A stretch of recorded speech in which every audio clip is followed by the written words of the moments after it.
অর্থনৈতিক স্থিতিশীলতা ধরে রাখতে রাজনৈতিক স্থিতিশীলতা দরকার, পাশাপাশি প্রতিষ্ঠানের রাজনীতিকরণ বন্ধ করতে হবে বলে মন্তব্য করেছেন সিপিডি নির্বাহী পরিচালক doctor Fahmida Khatun.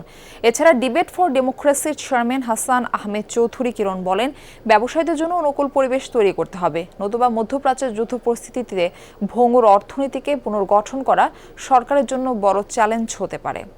True 700 ppm আকিশ Basir glass কেনার আগে দেখে নিলেই জিতবেন। ডিবেট ফর ডেমোক্রেসি ছায়া সংসদ বিতর্ক প্রতিযোগিতা। আজকের প্রতিপাদ্য বিষয় জনপ্রত্যাশা পূরণে অর্থনৈতিক স্থিতিশীলতা। অনুষ্ঠানে প্রধান অতিথির বক্তব্যে সিপিডির নির্বাহী পরিচালক ডক্টর ফাহমিদা খাতুন বলেন, বাংলাদেশ ব্যাংক সহ গুরুত্বপূর্ণ প্রতিষ্ঠানগুলোতে রাজনীতিকরণ বন্ধ করতে হবে।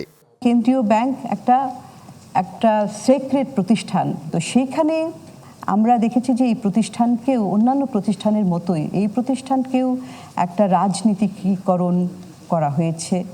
সেখানে রাজনৈতিকভাবে সংশ্লিষ্ট কিংবা রাজনৈতিক প্রভাবান্বিত এরকম হয়, সেই ধরনের গভর্নরও আমরা অতীতে দেখেছি, যারা কিনা রাজনৈতিক প্রভুদের কিংবা সরকারের নির্দেশনায় পরিচালিত হচ্ছিল।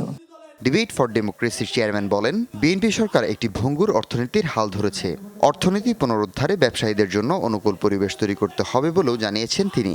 ব্যবসায়ীদেরকে আস্থায় এনে তাদের বিরুদ্ধে যে ঢালাও মামলা করা হয়েছে সেই ঢালাও মামলাকে প্রত্যাহার করে এবং তাদেরকে ব্যাংক হিসাব যে জব্দ করা হয়েছে জব্দ ব্যাংক হিসাব তাদেরকে ফিরিয়ে দিয়ে, যারা বিদেশে অবস্থান করছে বড় বড় ব্যবসায়ীরা যারা দেশে আসতে পারছে না তাদেরকে দেশে ফিরিয়ে নিয়ে বাংলাদেশের অর্থনীতিকে পুনরুদ্ধার করবার জন্য ব্যবসায়ীদেরকে আস্থা নিয়ে তাদের মধ্যে স্বস্তি দিতে পারলে আমরা মনে করি বাংলাদেশের ব্যবসা বাণিজ্য বিনিয়োগের অগ্রগতি অনেকখানি এগিয়ে যাবে।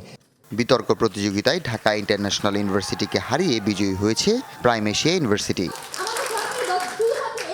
হাসিবুল করিম বিজয়, যমুনা নিউজ, ঢাকা।